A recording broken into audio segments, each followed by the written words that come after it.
नमस्कार, स्वागत सभी का पुनः एक और सूचना के साथ। सूचना सब उन सभी ऐसे विद्यार्थियों, शोधार्थियों के लिए है, जो कभी ना कभी या कहीं न कहीं किसी न किसी विश्वविद्यालय में, महाविद्यालय में अपना कोई पेपर प्रस्तुत कर चुके हैं या कोई सेमिनार को अटेंड कर चुके हैं।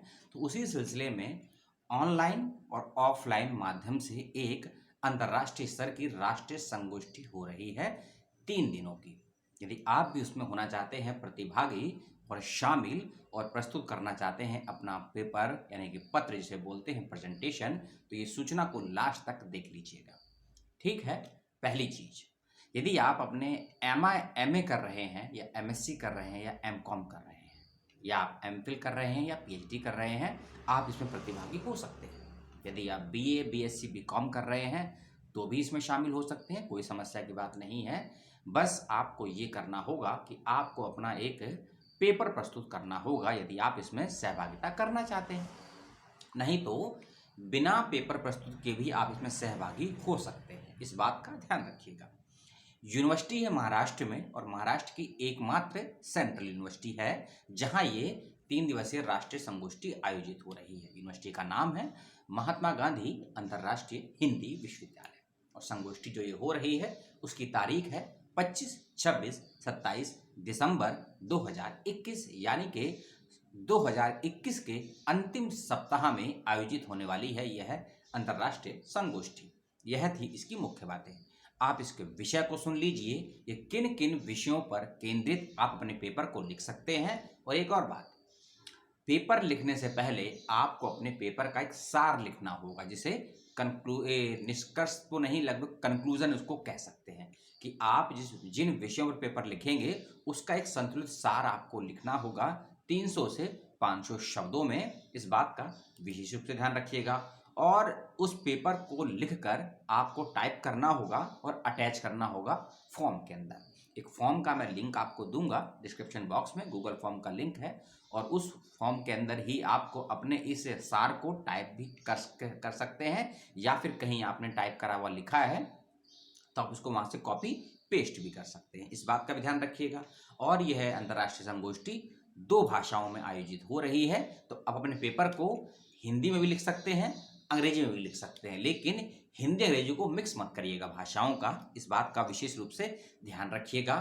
ठीक है, मैं आपको विषय बता देता हूं और उसके बाद अन्य चीज़ों की बात करेंगे। और हाँ, 25 नवंबर 2021 लास्ट डेट है रजिस्ट्रेशन करने की, और साथ ही साथ अपने संपूर्ण पेपर का सार यानी कि एब्स्ट्रैक्ट को भेजने की।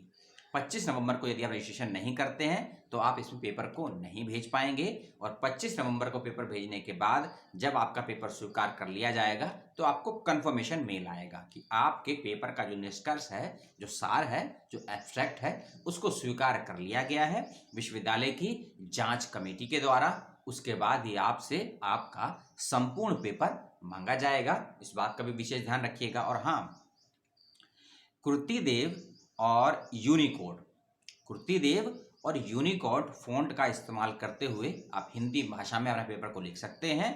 और यदि आप इंग्लिश में लिखना चाहते हैं तो टाइम न्यू रोमन फ़ॉन्ट का यूज़ कर सकते हैं।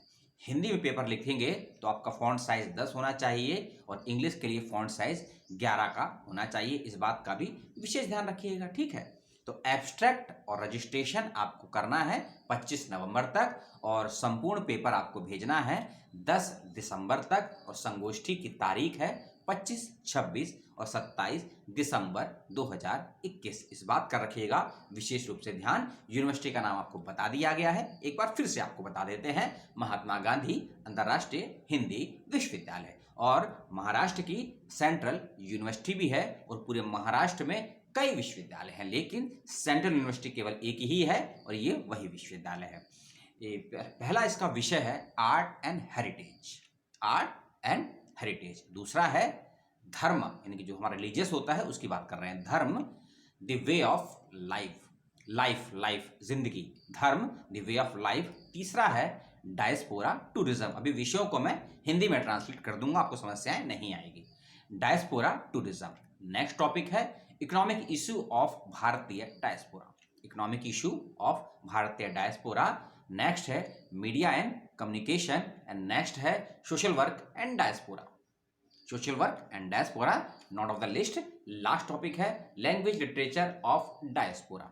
यह 7 टॉपिक हैं आपके जो मैंने आपको बताए। इनमें से किसी भी एक विषय का चयन कीजिएगा, अपने पेपर को आप लिख कर भेज सकते हैं, ठीक है। यदि आप इन विषयों पर एग्जैक्ट नहीं लिख सकते हैं या नहीं लिख सकती हैं तो इन विषयों से संबंधित भी आप पेपरों को लिख सकते हैं, लेकिन उसका कंसल्टेशन आपको विश्वविद्यालय के डायस्पोरा विभाग से लेना होगा। इस बात का भी विशेष रूप से आप ध्यान रखेंगे, ठीक है। जो विषय है आर्ट एंड हेरिटेज, कला को आप समझते हैं और ऐतिहासिक इमारतों को, ऐतिहासिक धरोहरों को और ऐतिहासिक संग्रहालयों को भी आप समझते हैं। तो भारतीय इतिहास की ऐतिहासिक जरूरतों का क्या महत्व है, धरोहरों का क्या महत्व है, उसको लेकर यदि अगर खासकर ये विषय आर्कियोलॉजी, एंशिएंट हिस्ट्री और एंथ्रोपोलॉजी के बहुत करीब है, आर्ट एंड हेरिटेज का, पेपर उस पर लिख सकते हैं। धर्म द वे ऑफ लाइफ, धर्म जो हमारा होता है, चाहे आपका कोई भी रिलीजियस हो, जैन हो, बौद्ध हो, सिख हो, मुस्लिम हो, हिंदू हो, क्रिश्चियनिटी, कोई भी धर्म हो आपका, किसी जूस हो, तो आपका वह धर्म आपके जीवन में क्या महत्व रखता है, उसकी जीवन में क्या महत्ता है, उसको आपको लिखना है। लेकिन केंद्र में आपका रहेगा आपका रिलीजियस या धर्म। आप कई धर्मों का भी यूज कर सकते हैं और किसी एक धर्म को केंद्र में रखकर भी अपना पेपर लिख सकते हैं, लेकिन याद रखिएगा आपके इन सभी टॉपिक्स के केंद्र में कहीं ना कहीं डायस्पोरा होना चाहिए। डायस्पोरा से मतलब सीधा और सरल भाषा में होता है ऐसा साहित्य, ऐसा दर्शन, ऐसा समाज जो रहता एक जगह पर है लेकिन उसका संबंध किसी दूसरे जगह से होता है। जैसे कि मैं हिंदुस्तान में पैदा हुआ हूं, हिंदुस्तान के एक छोटे से स्थान है वर्धा जो कि महाराष्ट्र में, वहां पिछले 5-6 सालों से रहता हूं, लेकिन मेरा मूल जुड़ा हुआ है दिल्ली से या उत्तर प्रदेश से। तो इसको हम डायस्पोरा की कैटेगरी में नहीं रखेंगे, ठीक है। इसको हम प्रवासी रख सकते हैं, प्रवासी साहित्य में भी नहीं रखेंगे। इसको हम रखेंगे ऐसे व्यक्तियों के लिए कि हिंदुस्तान में जन्म हुआ है लेकिन आप पाकिस्तान में, नेपाल में, बर्मा में, अमेरिका में, श्रीलंका में कहीं रहते हैं, वहाँ अपना चाहे शिक्षा लेते हो, चाहे रोजगार करते हो, या कोई अपना बड़ा आपका शादी वगैरह हो गई वो करते हो, वो उसके लिए आप वहाँ चले जाते हैं और वहाँ रहकर आप कोई साहित्य लिखते हैं या किसी साहित्य का अध्ययन करते हैं, या फिर आप किसी हिंदुस्तानी लेखक या लेखिका के साहित्य को किसी दूसरे मुल्क में पढ़ते हैं, तो यह सारा प्रवासी साहित्य में आता है और ऐसे लोगों को हम प्रवासी व्यक्ति बोल सकते हैं, जिसको हम बोलते हैं NRI, नॉन रिलायबल इंडियन। तो इन सभी बातों को केंद्र में रखते हुए आपको इन पेपरों को लिखना है। एक और टॉपिक है डायस्पोरा टूरिज्म। जो हम टूरिज्म समझते हैं ना, जिसे हम दर्शन बोलते हैं, कि एक देश से दूसरे देश में जो लोग एक दूसरे की चीज़ों को देखने आते हैं, भ्रमण करने आते हैं, सीखने आते हैं, समझने आता है। जैसे कि अगर आपको भारत में अजंता एलोरा जाना है या खजुराहो जाना है, ऋषिकेश जाना है, जम्मू जाना है, बद्रीनाथ जाना है, तो हमारा एक आंतरिक टूरिज्म है। लेकिन कोई भारत के बाहर का नागरिक आपके भारत में आता है, आपकी कल्चर को समझता है, आपकी संस्कृति को समझता है, आपकी भाषा को समझता है, आपकी फिलॉसफी, आपके दर्शन को समझता है, आपके धर्म को समझता है, तो वो एक देश का टूरिज्म होता है, ठीक है। तो उसी टूरिज्म का डायस्पोरा में क्या महत्व है, प्रवासी लोग जो भारत में आते हैं या भारत के लोग जो अन्य देशों में जाते हैं, उसकी क्या फिलॉसफी है, क्या उसका इकोनॉमिक फैक्टर है, क्या उसके पॉलिटिकल फैक्टर है, क्या उसकी विदेश नीति संबंध, तो इन सभी पैकेजेस को लेकर, और क्या उसका समाज शास्त्रीय अध्ययन भी हो सकता है, क्या उसका सामाजिक दृष्टिकोण है, इन सबको केंद्र में रखकर आपको लिखना है टूरिज्म का महत्व डायस्पोरा के केंद्र में। इकोनॉमिक इश्यू भारतीय दर्शन, यह विषय अर्थशास्त्र के साथ साथ अर्थव्यवस्था के केंद्र में है और इन दोनों के मिक्स में पड़ती है सोशोलॉजी, समाजशास्त्र। और समाजशास्त्र से बहुत से विषय निकलते हैं, बहुत सी थ्योरीज निकलती हैं, बहुत से दृष्टिकोण निकलते हैं और बहुत से कॉन्सेप्ट भी पैदा होते हैं सोशोलॉजी से। तो इस विषय में जो इकोनॉमिक इशू है, कौन कौन सी इकोनॉमिक समस्या को उठाया गया है जो भारतीय दर्शन के केंद्र में रहे हैं, उसका जिक्र आपको करना है। Media and communication, media and communication यानी कि पत्रकार, जनसंचार एवं पत्रकारिता विषय को केंद्र में रखते हुए आपको डायस्पोरा का जिक्र करना है। वह डायस्पोरा साहित्य भी हो सकता है, डायस्पोरा समाज भी हो सकता है, डायस्पोरा समाज की फिलॉसफी भी हो सकती है, डायस्पोरा समाज का अर्थव्यवस्था हो सकती है, उसकी राजनीतिक बहस हो सकती है, कुछ भी आप लिख सकते हैं। और यहाँ तक कि आप कल्चर को भी लिख सकते हैं। मीडिया और जनसंचार के माध्यम से डायस्पोरा समाज का कैसा कल्चर होता है, कैसा लैंग्वेज होता है, उसको भी केंद्र पेपर को लिख सकते हैं। एक विषय और है social work and diaspora. Social work and यानी कि समाज कार्य जो विषय होता है हमारे, जब सोशोलॉजी के पॉइंट ऑफ व्यू से अधिकांश उसका अध्ययन करते हैं, उस विषय का क्या एक दूसरे पर संबंध है। डायस्पोरा यानी कि प्रवासी लोगों का साहित्य और समाज कार्य में जो लोग काम करते हैं, उनके समाज कार्य के लोग क्या डायस्पोरा से प्रभावित होते हैं, या फिर क्या जो समाज कार्य की फील्ड में लोग कार्य करते हैं, सोशल वर्कर होते हैं, उनके ऊपर क्या कोई इम्पैक्ट पड़ता है डायस्पोरा जैसे समाज का, डायस्पोरा के लोगों का, या फिर उनके लिटरेचर का, उसको आपको केंद्र में रखना है। या फिर जो 9 और 10 जनवरी को भारतीय डायस्पोरा दिवस मनाया जाता है, उसका क्या इम्पैक्ट पड़ता है, चाहे सोशल वर्क की फील्ड हो, चाहे इकोनॉमिक इशू हो, चाहे मीडिया एंड कम्युनिकेशन का इशू हो, चाहे हेरिटेज का इशू हो। क्योंकि जब भारत सरकार के कई मंत्रालय, पूरा एक विभाग है, उसके लिए जो एक लंबी, एक मोटी रकम दी जाती है इस डायस्पोरा को बढ़ाने के लिए, उसको इनबिल्ड करने के लिए, उसको डेवलप करने के लिए। तो जब इकोनॉमिक्स फैक्टर इतना है, और भारत ही नहीं,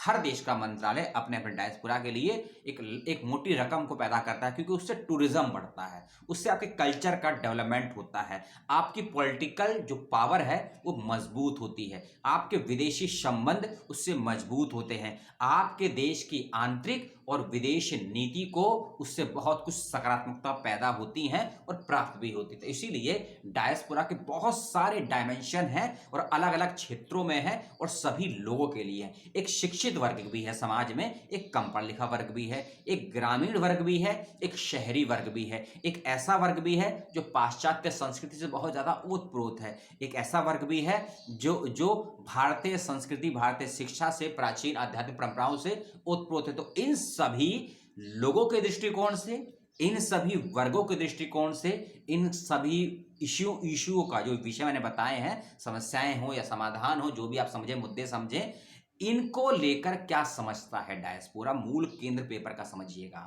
पेपर आप कुछ भी लिख दीजिएगा, आप उसको स्वीकार भी कर ले जाएगा संस्थान के द्वारा, लेकिन जब आप पेपर पढ़ते हैं किसी संस्थान में जाकर, तो आपके ऊपर 2 जिम्मेदारियां होती हैं।